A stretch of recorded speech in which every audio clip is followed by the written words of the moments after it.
Tune in. He's gonna tune in. He's like, I thought it was this week. He's been waiting. All right, here we go. And the countdown is over. Okay. Hey, everybody. Good evening. And sorry for the late start tonight. We had some technical difficulties on multiple levels. It is Saturday, April 3rd, 2021, 9:30 p.m. And we're here for our next installment of Star Trek Radio Theater here on Live Long and Podcast. As you can see, I'm dressed for the occasion as we're doing the original series this week. An episode from the second season, the 20th episode of that season, A Piece of the Action, with all of the Chicago gangsters type thing of the 1920s, meeting Captain Kirk and the crew. This aired on January 12th, 1968. As far as Star Trek universe years go, it's 2268. And this is the 11th episode of our second season of Star Trek Radio Theater.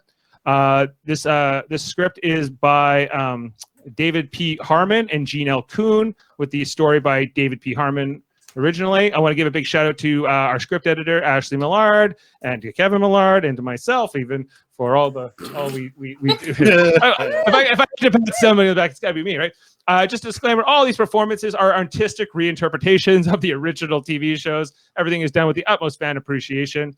And with that, we'll come off screen. We'll start the broadcast, and we hope you enjoy the show.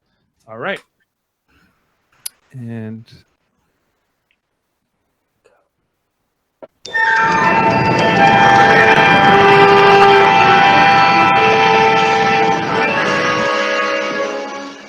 we focus on the bridge.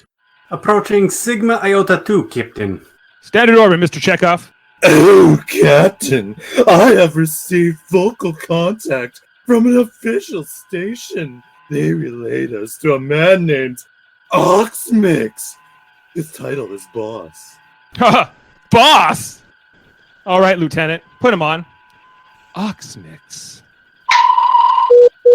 This is Captain James T. Kirk of the Starship Enterprise, representing the Federation of Planets. Hello, Captain. You're from the same outfit as the Horizon? Yes. Unfortunately, the Horizon was lost with all hands shortly after leaving your planet. We only received her radio report last month. Last month? What are you talking about? The Horizon left here 100 years ago. Difficult to explain. We received a report 100 years late because it was sent by conventional radio. Your system is on the outer reaches of the galaxy. They didn't have subspace communication in those days. Toward the edge of what? I'll explain it in more detail when I see him. The ship won't land, but we'll transport several people down. Well, that's a little difficult to explain to you, too. I'll explain in more detail when I see you. Where will be convenient? Well, there's an intersection just at the end of the block near a yellow fire plug. Think you can find it? Kirk goes over to the engineering station. Scotty, do you have the coordinates? Located, sir. Good. Mr. Oxmyx, we have your intersection located. Will 5 minutes be all right? Fine. I'll have a reception committee there to meet you. Good. I'll be looking forward to it. Kirk out. Scotty, you have the con. McCoy and Spock enter from the turbolift. Spock, McCoy, we're beaming down. Standard equipment. McCoy and Spock immediately turn around and follow the captain back into the turbolift. We focus on the turbolift. The Horizon's contact came before the non-interference directive went into effect. They must have interfered with the normal evolution of the planet.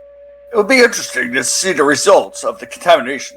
We don't know there is any contamination. The evidence is only circumstantial. What was the state of the Iosian culture before the Horizon came? The beginnings of industrialization. We focus on the transporter room. Horizon reports indicate that Iosians are extremely intelligent and somewhat imitative. So we're going down to recontaminate them? The damage has been done, Doctor. We are here to repair it. Let's not argue about it. Let's go steady it.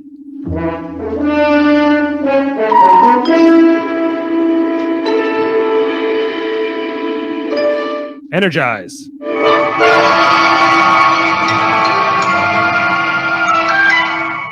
We focus on a street. They beam down onto the road next to the yellow fire hydrant. An old car that looks like a Model A Roadster almost hits them.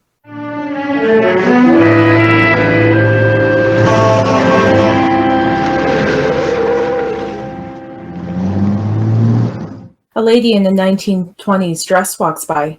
There are men standing around holding guns. It looks like a scene out of The Untouchables. Fascinating. This is like coming home. Home was never like this. I've seen pictures of the old days that look like this.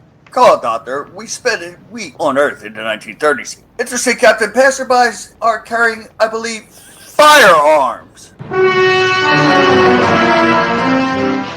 They are approached by two men in suits carrying Tommy guns. Okay, you three. Let's see you petrify. Sir, would you mind explaining that statement, please? I want to see you turn to stone. Put your hands over your head, or you ain't going to have no head to put your hands over.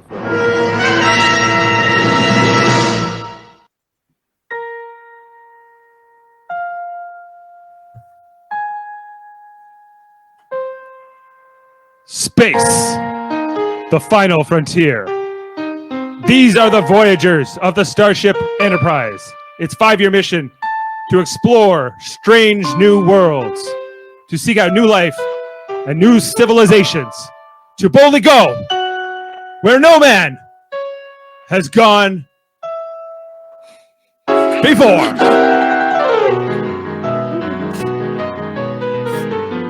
Spot on.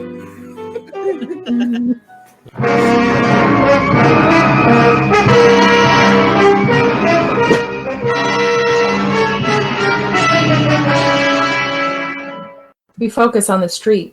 The two men are taking their phasers and communicators. One of the men holds up Kirk's phaser. What's this? That's a weapon. Be careful with that. A heater, huh? Hey, the boss will love that. Look, we were asked to come here by Mr. Oxmyx. He said, I know what he said, bud. He said some of the boys would meet you. Okay, we're meeting you. Well, those firearms are not necessary. You trying to make trouble? Who, me? Don't give me those baby blue eyes. What? I don't go for that innocent routine. Sir, does everyone here carry firearms? I never heard such stupid questions in my life. Well, since this Oxmyx asked us down here, don't you think we should see him? Alright, get moving. Down the street. Just as they start walking, a car comes screeching around the corner.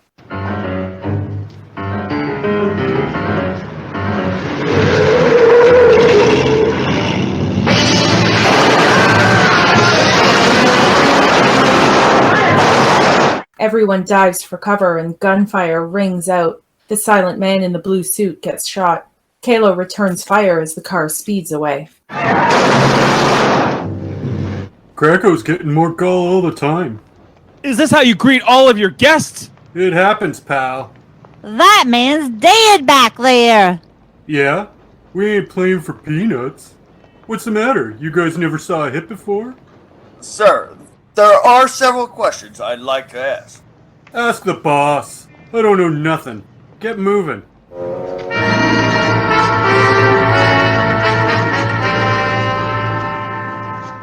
They walk away and leave the crowd to deal with the dead guy.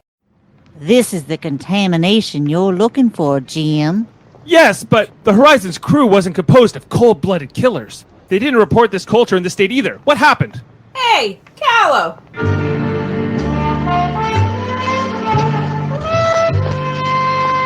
A woman comes rushing over to the men, while another passing woman seems interested and comes over as well.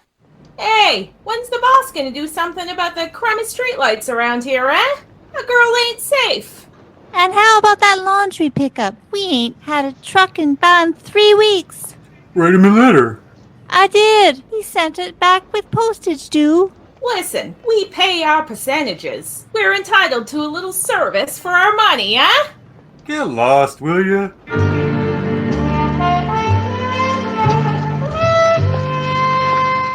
The women walk away. Some people got nothing to do but complain. Is this your way your citizens do business? They write a petition? They pay their percentages, and the boss takes care of them. We focus on Oxmyx's office. It's a lovely, high-ceilinged room with wood paneling and guns all over the wall. Oxmyx, an imposing silver-haired woman, is sitting at a large desk. A woman in a red dress is sitting on the desk. A buzzer sounds. Hit that button.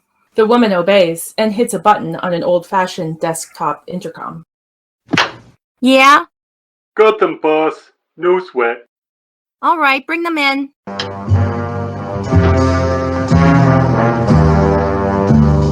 He goes over to a pool table and begins to play, poorly, as Kirk, Spock, and McCoy enter.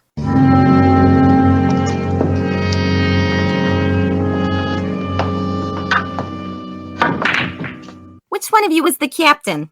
Depends. Make yourself a drink, Captain. It's good stuff. I distill it myself. No, thank you. You're Mr. Oxmyx? That's me, pal. This is my first officer, Mr. Spock. Dr. McCoy. Doctor, huh? Put that chopper down, Kalo. These guys are our guests. Pick up a cue, Captain. Go ahead. Kirk picks up the pool cue, but doesn't attempt to play. He just turns the pool cue around a few times, looking at it. You can't be too careful around here these days. Yes. Judging from what we've seen so far, I agree. They call you the boss, Mr. Oxmyx. The boss of what? The boss of my territory. I got the biggest in the world. You know, there's one thing wrong with having the biggest. There's always some punk trying to cut you out. That's why you can't be too careful. You're the government here? What government? Look, I told you. I get the territory and I run it. That's all. But there are other bosses, other territories? Yeah, sure. Maybe a dozen or so. Not counting the small fry. But then they get burned anyway as soon as I get around to it. Spock walks over to the corner where there is a large white book sitting on a lectern and several guns on the wall. Does that include, if I may ask, a gentleman called Krako? How do you know about Krako?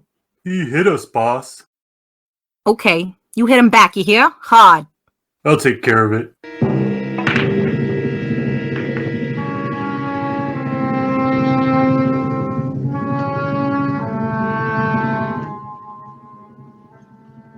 Spock takes a closer look at the book. The title, Chicago Mobs of the 20s, is embossed on the cover. He takes a quick look inside and then calls the captain over. Captain, gangsters. Chicago Mobs. Published in 1992. Kirk speaks to Oxmyx across the room. Where'd you get this? Hey, wait a minute. That's the book. I know it's a book. The book. They left it. The other ship, the Horizon. This is the contamination, Captain. Astonishing. An entire culture based on this. You said they were imitative.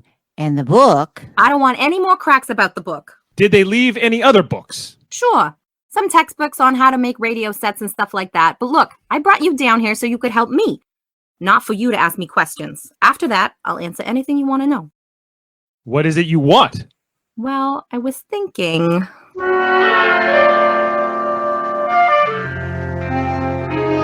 Oxmyx puts his hand on Kirk's shoulder and leads him away from Spock and McCoy.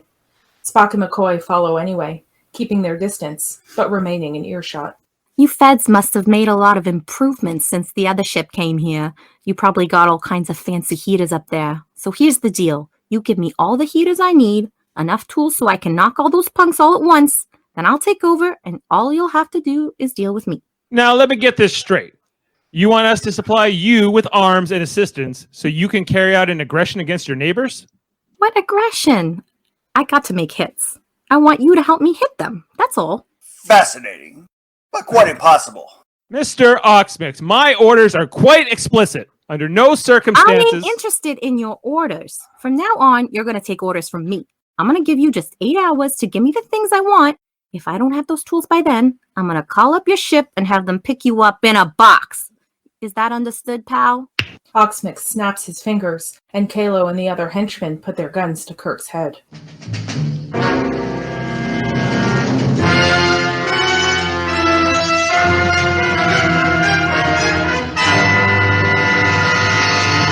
As we fade back into the scene in the office, Kalo pulls a phaser and communicator out of his pocket. He tosses them to the boss. Hey, boss. This here's a heater, and I don't know what this is. Let's see how this thing works. Don't do that! You could knock out the side of the building. That good, huh?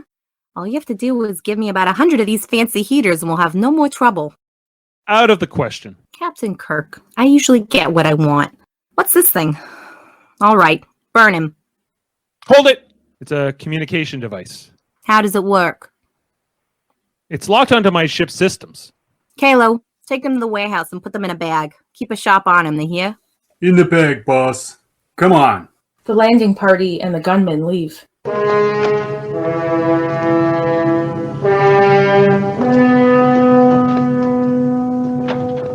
Oxmyx opens the communicator.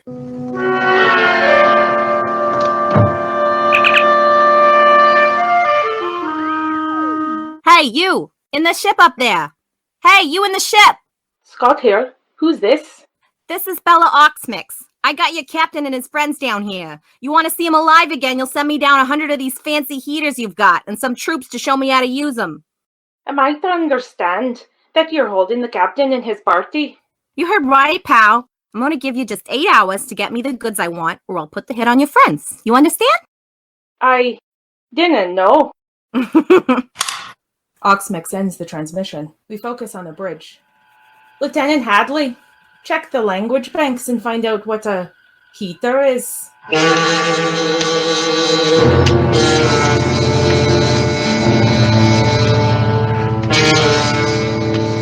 We focus on a warehouse. 3 guards are sitting at a makeshift table playing cards, whilst the landing party sits amongst various barrels, crates, and pinball games. One book on the gangs of Chicago did all of this. It's amazing. They evidently seized upon that one book as the blueprint for an entire society. It's the Bible. In old Chicago, conventional government almost broke down. The gangs nearly took over. Yeah, well, this Oxmyx is the worst gangster of all. We may quarrel with Mr. Oxmyx's methods, but his goal is essentially the correct one. The society must become united or it will denigrate into total anarchy. If the society broke down as a result of the Horizon's influence, then the Federation's responsible. And we've got to do something to straighten this mess out. Spock, if you could get into the sociological computer, do you think you could find a solution? Unfortunately, I do not have to access my computers, nor are these gentlemen likely to permit it. Well, I've got an idea about that. Kirk, Spock, and McCoy get up and head over to the card table. The guards immediately stop what they're doing and point their guns at them. Gentlemen, this card game is a kid's game. You think so, huh? Oh, yes. I wouldn't waste my time. Who's asking you?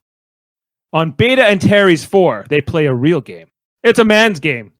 But of course, it's probably a little beyond you. It requires intelligence. Listen, Kirk, I can play anything you can figure out.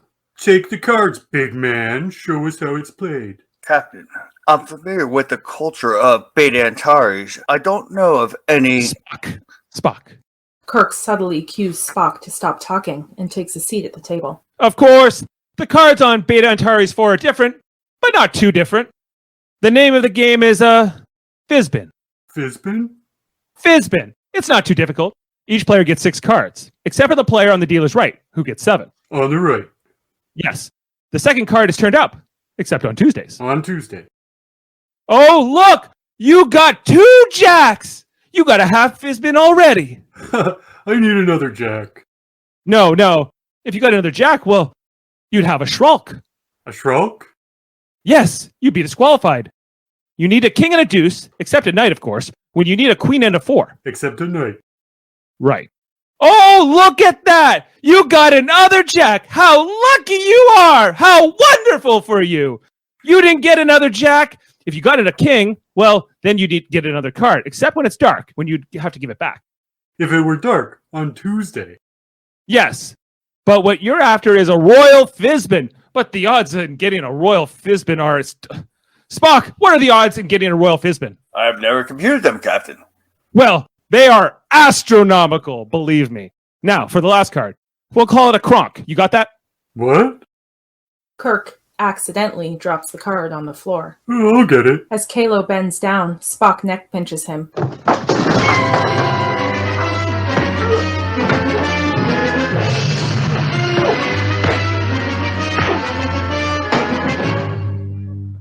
McCoy and Kirk punch out the other 2 men and promptly pick up their guns. Spock, find the radio equipment. Uhura is monitoring the broadcasts. Cut in and have yourselves beamed up to the ship. Surely you're coming, Captain? I will, but I'm bringing Bela Oxmyx with me. Jim, you can't! Bones, this mess is our responsibility. You have your orders. Let's go. We focus on an alleyway. Kirk is running along, carrying a machine gun. A voice rings out. Hold it! A man in a light gray suit, a bow tie, and a silly boater straw hat stops him. Okay, Pally, we're going for a ride. If you don't mind, I'd rather walk. Listen, Pally, this could either be a taxi or a hearse. You know what I mean? I'm beginning to get the idea.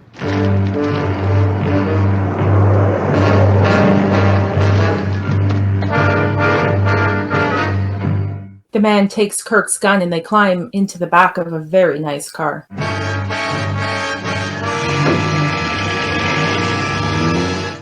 We focus on a radio station. A woman is about to put the needle onto a record as Spock and McCoy silently sneak in. Just as she begins to sense someone is there, Spock neck pinches her.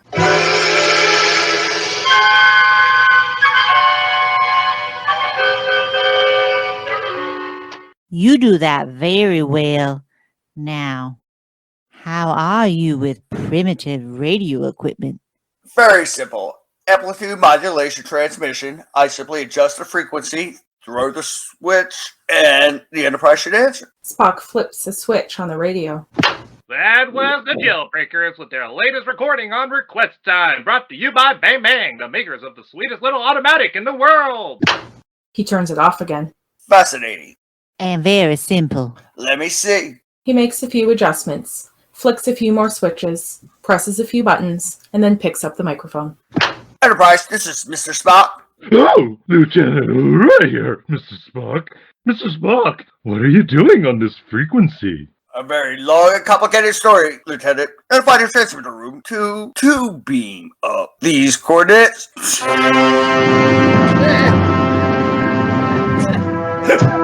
Tough sentence. We focus on Krako's office, exterior. Kirk arrives at Krako's headquarters. The brass plaque by the front door of the building proclaims Jojo Krako, boss, South Side Territory. We focus on Krako's office, interior. Krako is here. Like all members of his South Side gang, he wears a bow tie and has a straw hat. Krako is practicing throwing darts over his shoulder at a poster of Oxmyx. He does not know how to throw a dart and could definitely use a lesson or two from O'Brien. Kirk is brought in. There's a copy of The Book on a lectern here too. And cue the dramatic music. So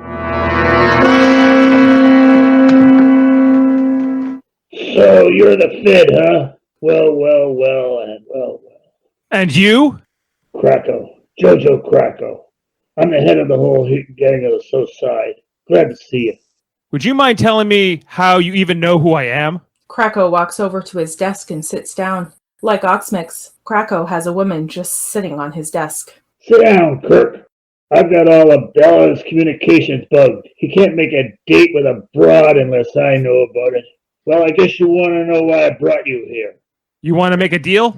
Hey, I like that. That is sharp. That's a sharp, eh, Zabo? Sharp, boss. That's right, a deal. I want you to help me. He snaps his fingers and gestures to the woman on his desk. She walks over to Kirk and starts massaging his shoulders.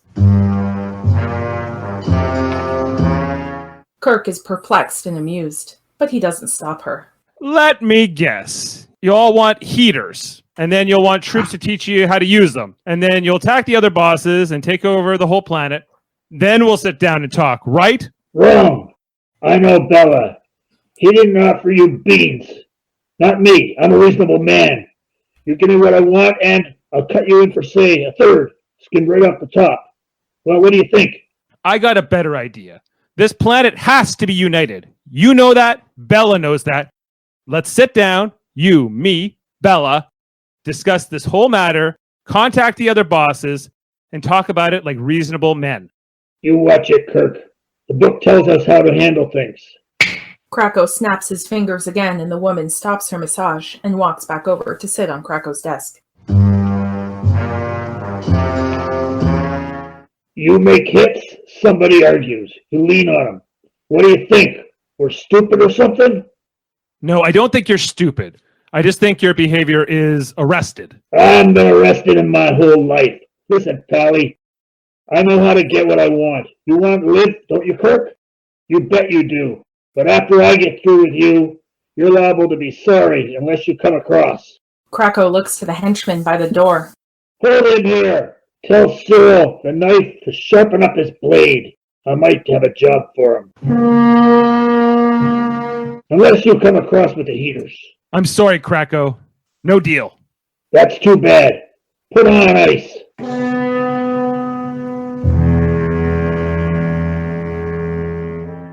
We focus on a small office.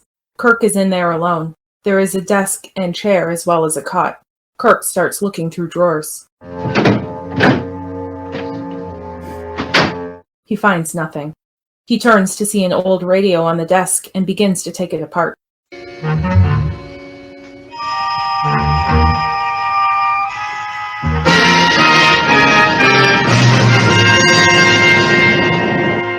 We focus on the bridge. Spock and McCoy are back on the Enterprise. Well, Doctor, no specifics. There is no record of such a culture based on moral inversion. you mean you're giving up?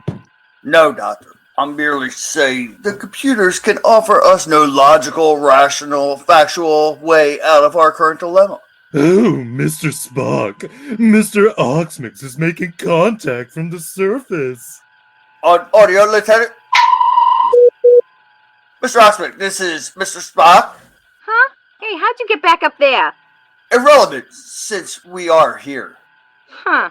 Yeah. I tell you, better come on back down. Krako's put the bag on your captain. Why would he put a bag on our captain? Kidnapped him, you dope. He'll scrag him, too. If I understand you correctly, that would seem to be a problem. Look, you guys got something I want. I can help you get your captain back. Then we can talk about the deal I want. I'm afraid I find it difficult to trust you, Mr. Oxmyx. What's the trust? Business is business. We'll call a truce. You come on down, my boys will spring Kirk, and then we'll talk about giving me a hand. You'll show no further hostility? Hey, I'm a businessman, Pally. What do you say? Since we must have our captain back, I accept. We shall arrive in your office in 10 minutes. Spock out. You mean you're going to trust him? If we are to save the captain without blatant, forceful interference on this planet, Doctor, we must have the assistance of some indigenous. We are therefore forced to trust Mr. Oxmyx. We focus on the small office.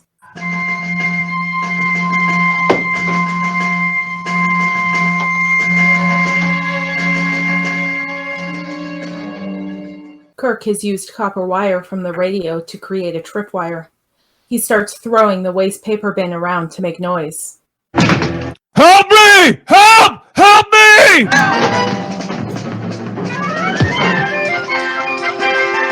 A henchman dashes in and goes flying over the wire. Kirk kicks him unconscious and then uses a blanket to disorient Zabo, spinning him around in circles and then knocking him out too.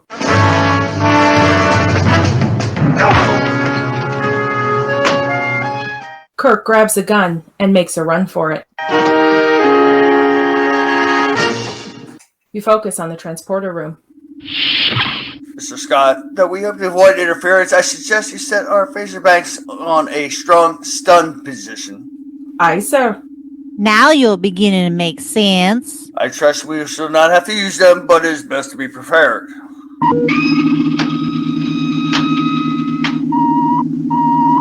Energize. We focus on Oxmyx's office. You know what to do. Don't worry, boss. They can't do nothing till they're through sparkling. Just the same, you be careful. They'll have heaters on them. Now you watch this.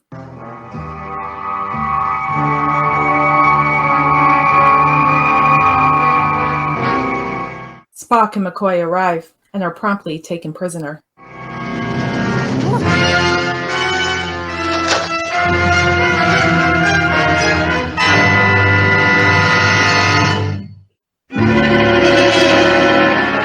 Ship's log.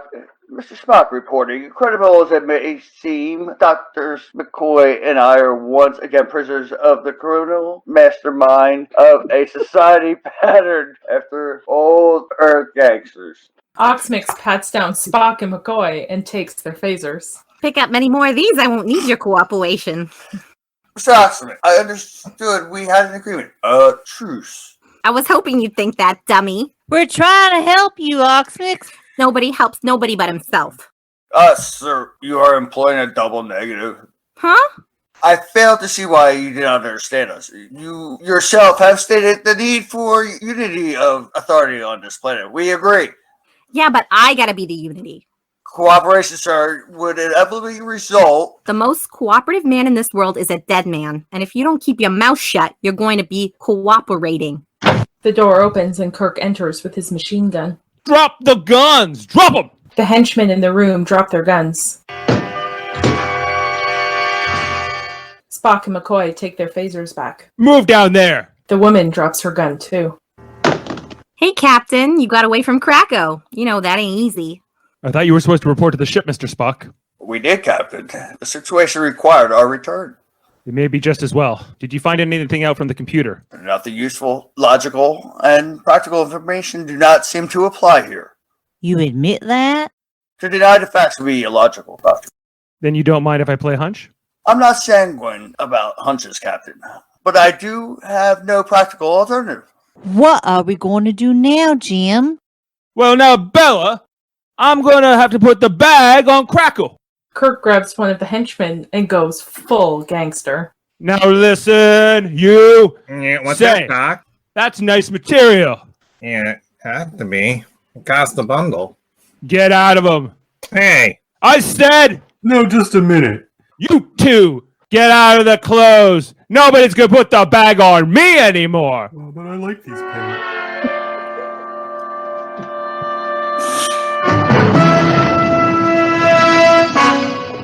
We focus on the street. Kirk is in a blue suit and Spock in Kalo's brown one.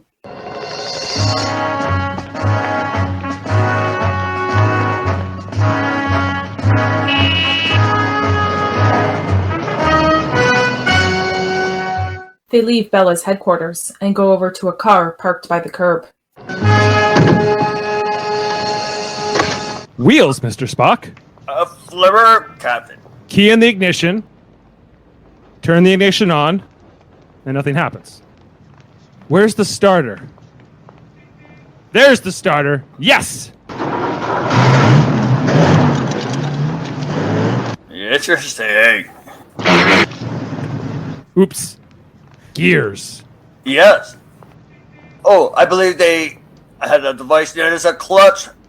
A clutch, Captain. Perhaps one of those pedals on the floor there. I kind of like this. I'm going to get one for myself. Kirk lets up on the clutch and the car goes backwards.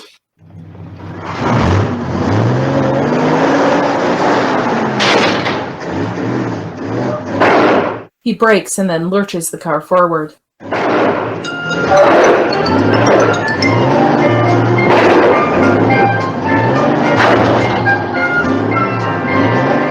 The car kangaroos down the street.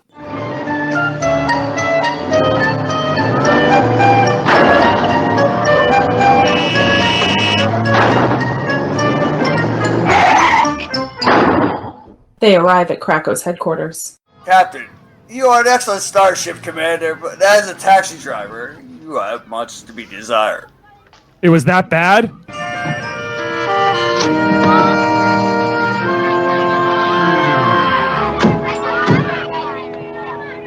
There are two men with Tommy guns standing guard at the door. Kirk notices the guards. Now, that could be a bit of a problem. If they were inside, where they couldn't be seen, we could stun them with our phasers, but not out here. If we could get close enough to them, we should be able to render them harmless with reasonable rapidity. One of the guards stops a young mother and checks the contents of her pram. It's just a baby. They don't look like the trusting type. A kid that was playing on the street comes running up to Kirk and Spock. He's holding a small switchblade. It's a hit, ain't it? I beg your pardon? Oh, you're going to hit somebody. Can I watch? Young man, run along and play. Where'd you get them ears? Young man. You're going to hit Krako out here. You open up, and you'll be scragged from every window in the street. I can fix it for you. Young man, this is likely to be quite hazardous. If I were you... Hold on, Spock. Out of the mouth of babes! Who you calling a babe? I'm calling you a babe! You calling me a babe? Yeah! The kid points his knife at Kirk. I'm calling you a babe, but there's nothing personal in it. Sit down. The three of them sit down on the car bumper. You know a way we can get close to them? Sure. How? What's in it for me? What do you want? A piece of the action. You don't even know what the action is going to be. I figure it's gonna be a thick percentage, or you wouldn't be trying to hit Krako. Logical. All right, young man, we'll guarantee you a piece of the action if we can pull this thing off. Is that a contract? Done. They shake on it. What do we do? You'll know what to do. He skips across the street, fighting imaginary enemies with his very real knife. And that. And how do you like that? Think you can gang up on me, huh? What are you, chicken? The guards grin as he runs over to them, and they start to play fight with him. Come on! Why don't you gang up on me? I'll cut your head off or throw it in your face! Take that! And that! And that! He falls over, and doing his best impersonation of a soccer player, begins to play hurt. The guard attempts to help him. Daddy! Oh, Daddy! I got hit in the face! Oh, I hurt myself! Oh! Kirk recognizes his cue, and him and Spock head over. That's it, let's go. Whoa! What's the matter? Did you hurt yourself, kid? I want my daddy! Oh, you kid, ain't he? Daddy! I want my daddy! Sonny! I want my daddy! Sonny! Wait a moment. What have they done? What have they done to you? What have you done?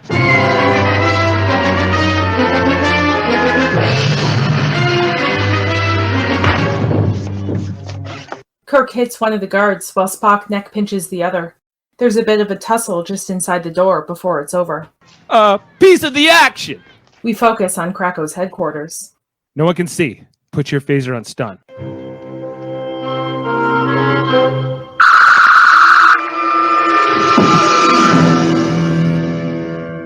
Krako comes down the stairs with his girl. I was wondering how I was going to get you back, and here you deliver yourself. Who's your friend with the ears, Kirk? I think you got it reversed, Mr. Krako. I ain't, Pally. Put down your heaters. Captain, I believe that perhaps it would be wise to do as he says. I just heard the sound of... The sound of a machine gun bolt being pulled back. They slowly turn around and see two more henchmen behind them.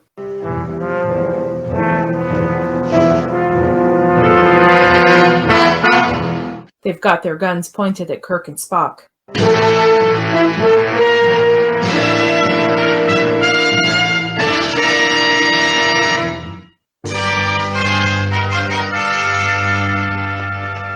We fade back in. Spock and Kirk are surrounded by armed men. Jojo has their phasers and is shaking one to try and make it work. Mr. Krako, I don't... So this is the fancy heater, huh? How does it work? I'm trying to tell you, Mr. Krako, that this is bigger than you, Oxmyx, or anyone. The only thing I want you to tell me is how it works. Can you trust all your men? Of course I can. Well, one of those can make a man a pretty big boss, you know? I either trust them or they're dead. Let's go in here and talk about it.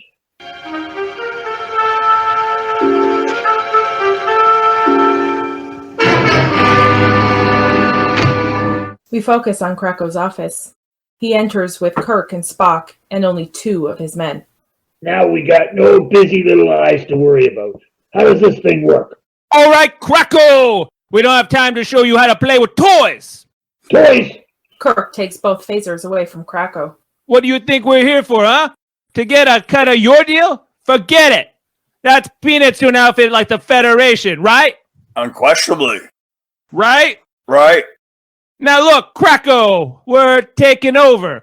The whole ball of wax. You cooperate with us, and maybe we'll cut you in for a piece of the action. A minuscule, a very small piece. How much is that? That's, we'll figure it out later. I thought you guys had laws, no interference. Who's interfering? We're taking over. Check. Right. The planet is being taken over by the Federation. But we don't want to come in here and use our muscle, you know what I mean? That ain't subtle. So what we do is we help one guy take over the planet, he pulls the strings, and then we pull his. Kirk has made his way over to Krako's desk. He motions to Spock. Hey, sit down, you. They settle themselves with their feet up on Krako's desk.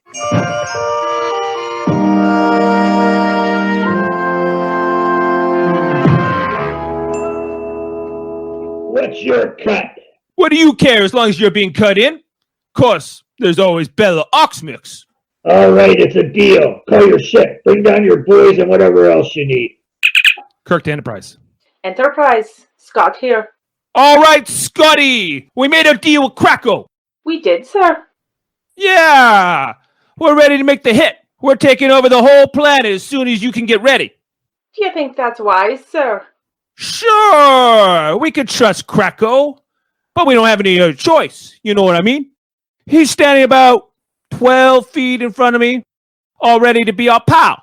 Of course, Scotty, I'd like to show him the ship, just to show him that we're on the level. But you know how it is. I know indeed. Scotty, we'll need phasers to equip every one of Krako's men. We'll need advisors and troops to back him up on the hit. You got all that, Scotty? Aye, Captain. Captain, we're preparing everything. It'll be ready when you give the word. You may begin, Mr. Scott. Acknowledged, Captain. You mean you're gonna start sending down your boys now? Not exactly.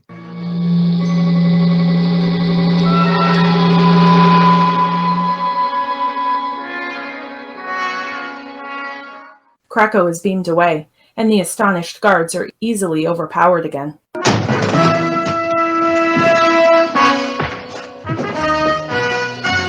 Right? Check. They leave.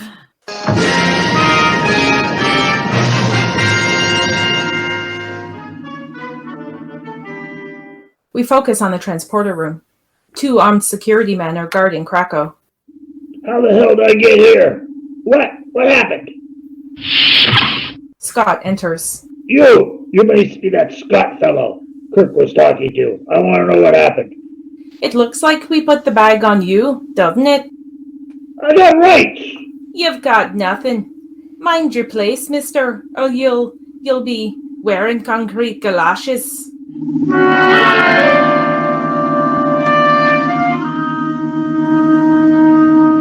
You mean cement overshoes? Oh, aye. We focus on the street.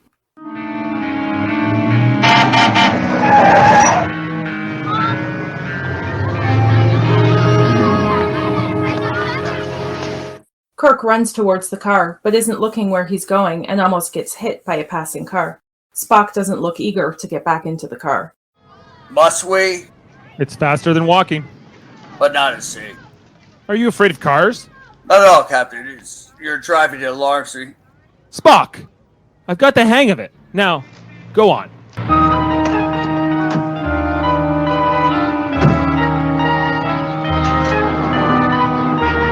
Kirk starts up the car and points forward.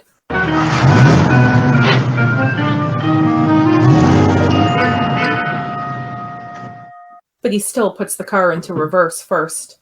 Spock shoots him a look, and Kirk shrugs. We focus on Krako's office. One of the henchmen is waking up. Oh, not again. He rouses the other men. Hey, wake up! You all right? He stumbles over to the door to get the attention of more men. Hey, you guys, come in here. 4 more men come rushing in. The Feds snatched Krako. I never seen anything like it.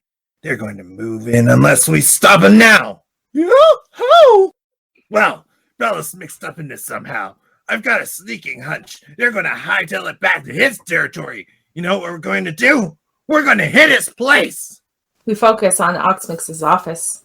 McCoy is still there holding Oxmyx, his lady friend and 2 henchmen at gunpoint. Where are they? Knowing Krako, he probably sent them back on a blotter. Wrong again, Oxmyx! Kirk and Spock enter. Jim! Knock it off, Sawbones. I want to talk to this creep. Now listen, I'm tired of playing patty cake with you penny ante operators. What do you mean, penny ante operator? You're a penny ante operator. Sit down. All right, Spocko, cover him. Now listen, sweetheart. The Federation's moving in, taking over. You play ball, we'll cut you in for a piece of the pie. You don't, you're out. All the way out. You know what I mean? Yeah, sure. Why didn't you say so in the first place? All you had to do was explain it to me. Kirk to Enterprise. Enterprise. Scott here, sir. You got Krako on ice! Aye, he's here. Mad enough to chew neutronium, but behaving himself. Okay, baby! Cool him until I flag you. Flag me? Keep him until I send for him. We're going to make some old-style phone calls from this locale. So you locate the man on the other end of the blower, and we'll give him a ride to his flop. What? Find the man at the other end of the phone and transport him to these coordinates. Can do, sweetheart! Can do, Captain. Standing by. Now you, get on the blower and call the other bosses. Sure don't know what you think you're talking about. Get with it. I'm giving the orders here.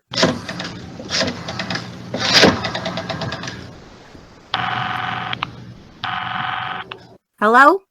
Hello? Scotty, Scott here. Guess who? lock in and energize. Yeah, you bet your life I've got a lot of nerve. What are you going to do about it?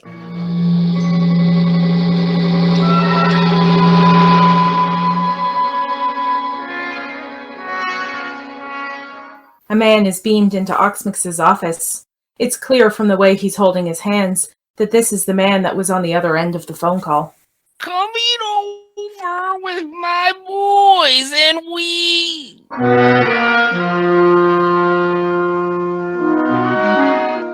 He realizes he's not where he was a second earlier and begins to cry. He's not a very commanding gangster. Spock aims his gun at him and he immediately hands over his own gun. Hey, Captain, that ain't bad. Yeah! I'd advise you to keep going, Oxmyx.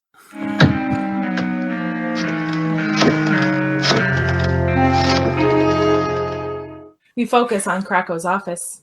Sabo cocks his machine gun. All right, you know what to do. We hit Bela's place and nobody comes out alive. All right, let's go. All of Krako's henchmen are there and armed to the teeth. They rush out of the office. We focus on Oxmyx's office. The minor bosses are present now and are all sporting bowler hats. Krako is there too. It's getting crowded and noisy. Kirk is standing on the pool table. No, wait, no, you're not here, all right? I'm the one in charge here. I got the big story. I'm not going to listen to any of you. There should be one boss! I want my pants. All right! Pants. And now listen, I'm not listening. All right. When you're arguing. Now the Federation's taking over, whether you like it or not.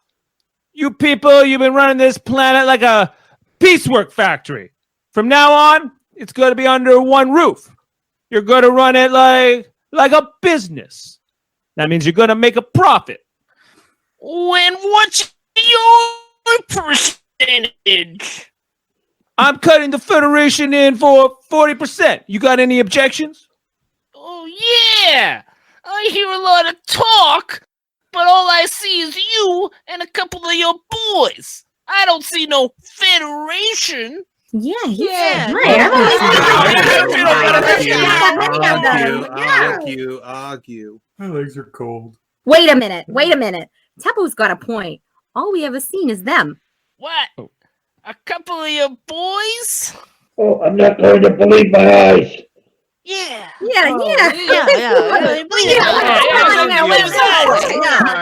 minute. Lots of arguing. Hang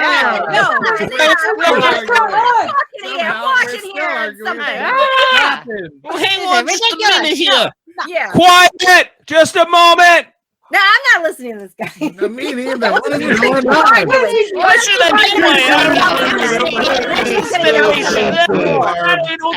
do? Rhubarb. Let me say something. I only saw these guys and 3 guys in that ship. Maybe there ain't no more.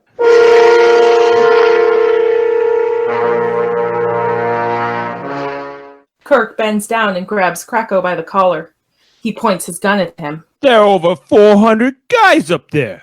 That's your story, Buster. There's a gunfight outside in the street.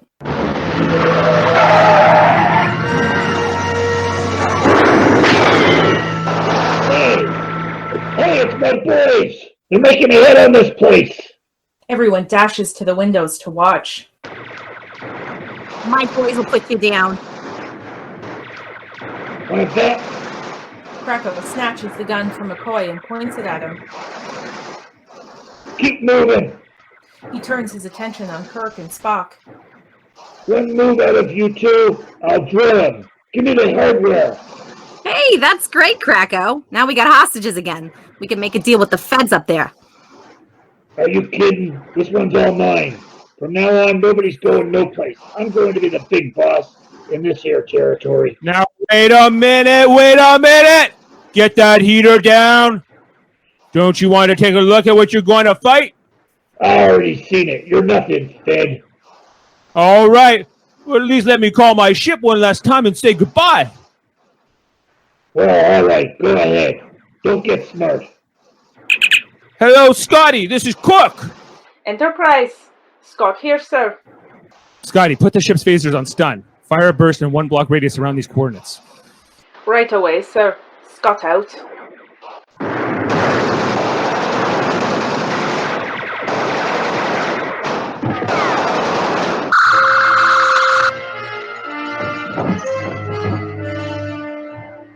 The street outside is filled with green light, and everyone falls down. The watching bosses are stunned into silence for a moment. Gee, that's some chick. Hey, did you see that? They're not dead, just knocked out for a while. But they might just as well have been if we wanted them that way. Okay, Kirk. So we get the message. Now, what was this syndicate deal you were talking about? Well, he was talking about a percentage. I was talking about both. Okay, a syndicate makes sense to me. I'm a peaceful man at heart, but I'm sick and tired of all these hits. I hit Krako, Krako hits Teppo, Teppo hits me. There's too many bosses. We can't get anything done. I was thinking, if there was just one, maybe somebody like you was the top boss, then we could get things done. Hey, Bela. No. The Federation can't get connected with a small-time operation like this. No. I was thinking, Bela, you would be the top boss. Krako, you'd be his lieutenant. The rest of you, I haven't bothered to learn the rest of your names. But I don't want any trouble for the rest of you, because you'll have to answer to the Federation. We'll be back every year to collect our cut.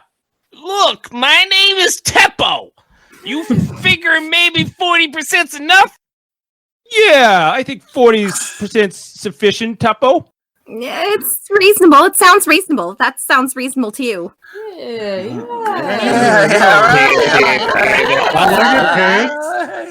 It's reasonable, Mr. Oxmyx. Let's celebrate some of your drinking stuff and celebrate the syndicate.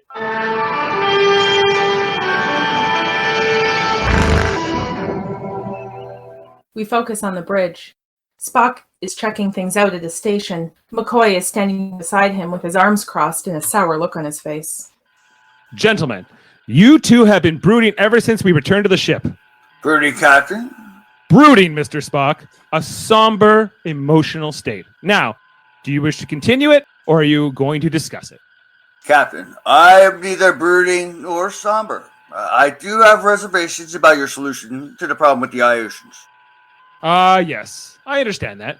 You don't think it's logical to leave a criminal organization in charge? Highly irregular, to say the least, Captain. I'm also curious as to how you propose to explain to Starfleet Command that a starship will be sent each year to collect our... Yes, that's a very good question, Mr. Spock. I propose our cut be put into the planetary treasure and used to guide the Iosians into a more ethical system. Despite themselves, they'll be forced to accept conventional responsibilities. Isn't that logical?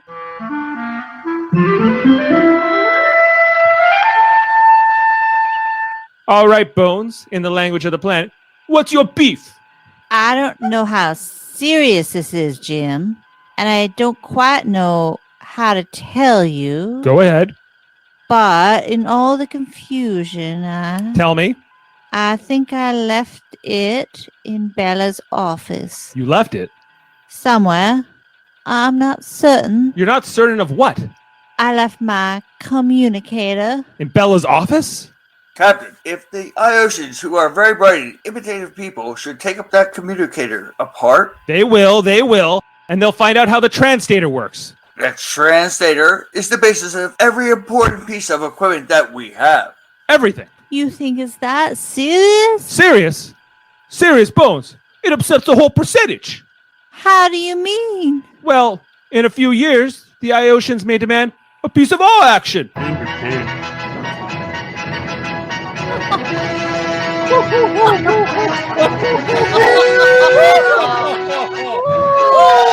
That was a funny.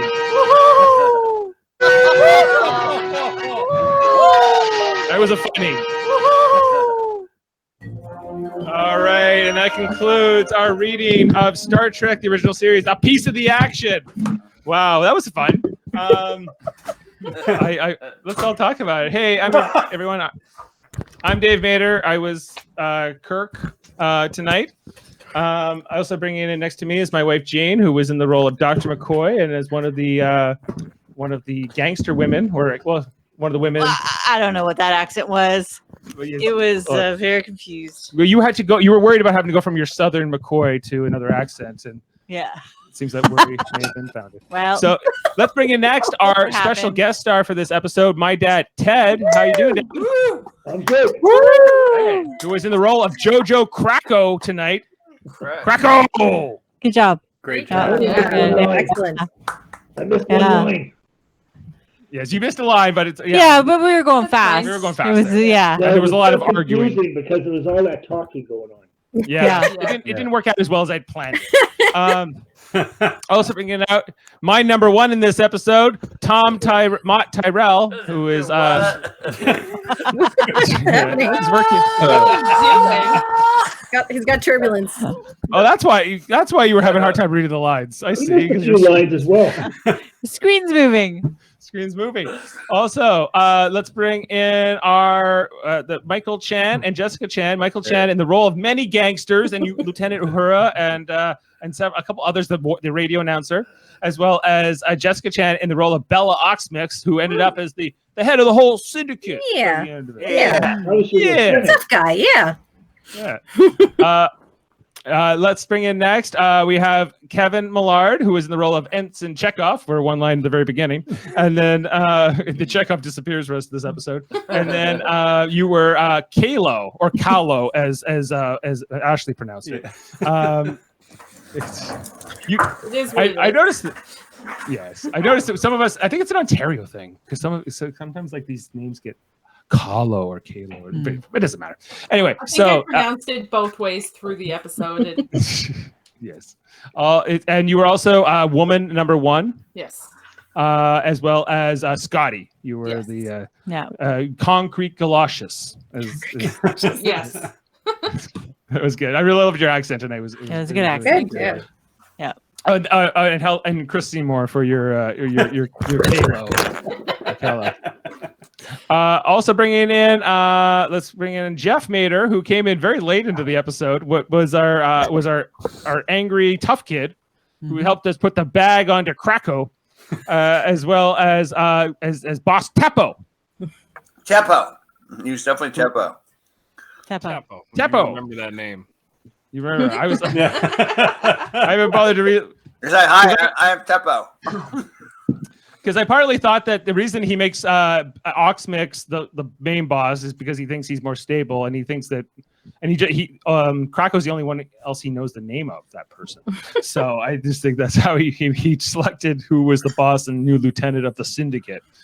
So great job, everybody. That was a lot of fun. I can't put everybody on screen right now, so if you want to be on screen, like Mott or Dad, just put your hand up or say something. And did you everyone have fun with that episode? Any thoughts on a piece of the action? Do you feel like the episode's any different now? I like the fun ones. I like the silly ones. So I like this one. Yeah. Yeah. There was a death though. He did. He's dead, Jim. That man, he did back then. He did, Jim. They ignored it. Yeah, they were like they left the crowd to deal with it. Yeah, we did. Yeah.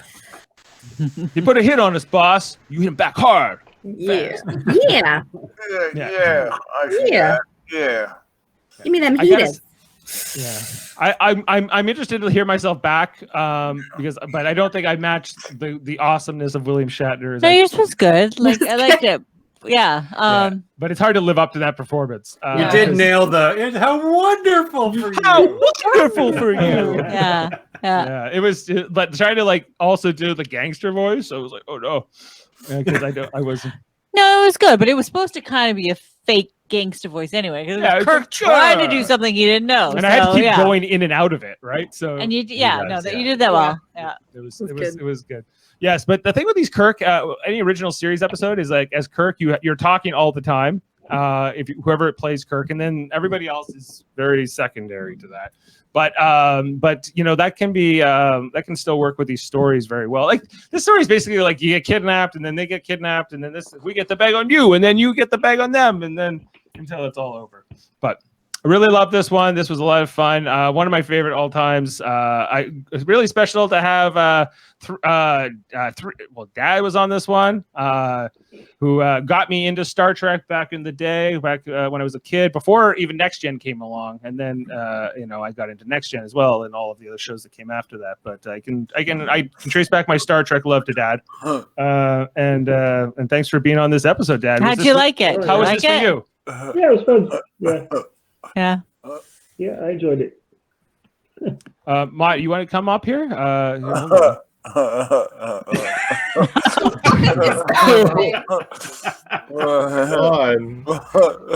going on there? I think Mott might need an intervention. What's going on? What are we seeing here? I don't know, but I can't look away. I'm scared right now. Okay, I'm thinking that. Okay. All right. It's like giggling like that. Oh man. Oh god. Like something out of a horror movie before something goes horribly wrong. In the background. There's some kind of horror there. Are we in that movie Unfriended or something? Attacking him in the back. Okay. I never knew he had such big teeth. Let's, Dad. We were asking what was this like? It was good, except it was kind of when everybody was talking all at once. It was hard. He's a werewolf. Hey, Dad, how was it? What was your first experience like here on Star Trek Radio Theater? Except for Frankenstein movie that broke out at the end, it was pretty good. Your performance was excellent, by the way. you did It was really, really well done. No idea. I don't know, Mott. I don't know what's going on. But I'm scared. I'm scared. He's turning into a werewolf. It's a full moon. Yeah. Normal. Oh my god. Let's see.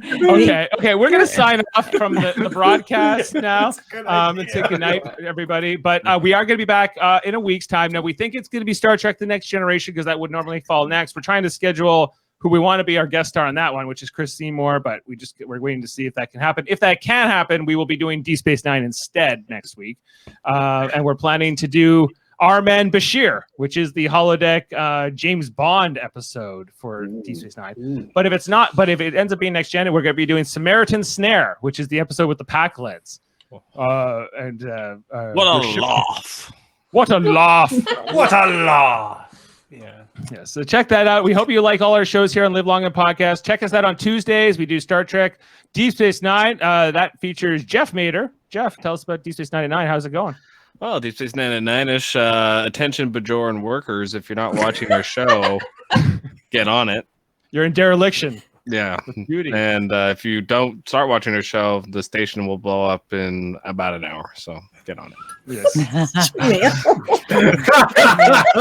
got a comment here from Jamil. First he said, "Good job, everyone," and then he said, "Will Mott finish transforming before you sign off?" I don't know. Let's check we're gonna come back and tell Harry. Yeah, he's gonna be Teen Wolf. He's gonna be Teen Wolf. He's gonna be shooting hoops. We're turning into radio theater nights. Yeah, exactly. Baywatch Nights. Also, on Wednesdays, we talk about Star Trek, the original series with Dad and Jeff and Adam and Jody and me. Dad, how's that going over on original series? Wednesdays. Going good. It's been seen all over the world. It is. It's very popular. Plus, you can watch all our back catalog of Star Trek Discovery that I did some of those with Michael Chan. Hey, Michael. He and Adam Woodward and others in all season 3, as well as the back catalog, including season 2 with a bunch of people in season 1, and then Picard and Lower Decks and the different Star Trek shows. Plus, check out our other channels like like Super Mater Brothers Podcasting, where Jameel Robinson and I right now are covering Big Brother Canada 9 3 times a week. Well, that's on Mondays, Wednesdays, and Thursdays. Plus, we do like Marvel Cinematic Universe stuff. We've done Westworld. Jeff, we got to go back and watch all those Westworld episodes. We do? What? Well, I'd like to. What? And then Jameel Robinson also pointed out that, hey, Monday is First Contact Day. That's right. It's the April 6th will be the day that Zephyr Cochrane would meet these Vulcans in about, I guess it'd be in 40 something years now. 40 years from now. It's not that far away. It seems like way further when the movie First Contact came out. And lastly, Trivial Debates, which is our monthly show where we argue about movies, TV, sports, music, and everything. It's a debate show. Our host for the next one is going to be Eamon Mater. And I believe, Dad, I think you threw your hat into the ring for this next one, right? Yeah, I did. Is this the first, or is it have you been on this before? He's not been on it. Okay, first time. On that, but anyway. No. I figured I had to go on it because Jody and Adam were going on. Yeah, and I think Jody and Adam are going to be the competitors. Your grandson will be the host. Not that he'll show you any preferential treatment, I'm sure. So, check that out. Wouldn't want it. Yeah, wouldn't want it anyway. So check that out at the end of April. And that's it for tonight, everybody. So we're going to sign off. I'm going to take everyone else here, but huge thanks to the whole cast, crew, and everybody else. And until then, live long and podcast, and we'll see you next week for our next Star Trek Radio Theater. Live long.